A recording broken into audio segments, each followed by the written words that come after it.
স্বাগতম বন্ধুসকল হেয়া আছিল ব্ৰিটিছ সাম্ৰাজ্যবাদৰ দিন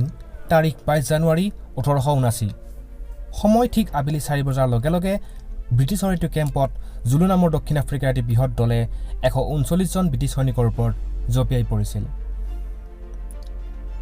প্ৰায় 4000 জন জুলু সৈনিকৰ এই আক্ৰমণও কিন্তু সেই 139 জন ব্ৰিটিছ সৈনিকৰ বিশেষ একো ক্ষতি কৰিব নোৱাৰিলে ওলোটাই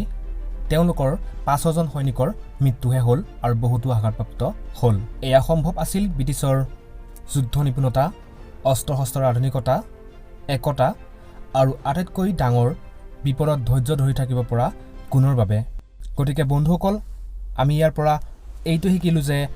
আমিও জীৱনত ধৈৰ্যৰে নিজ কৰ্তব্য কৰি গৈ সেই কামত নিজকে নিপুণ কৰি তুলিব লাগে তেতিয়াহে আমাৰ জয় সম্ভৱ হৈ উঠিব যদি ভিডিওটো ভাল লাগিছে বন্ধুসকল তেনেহলে প্লিজ ভিডিওটো লাইক কৰিব শেয়াৰ কৰিব চেনেলটো যদি আপুনি নতুন তেনেহলে চেনেলটো সাবস্ক্ৰাইব কৰি যাবলৈ একেবাৰে নাপাহৰে যেন জয় আসাম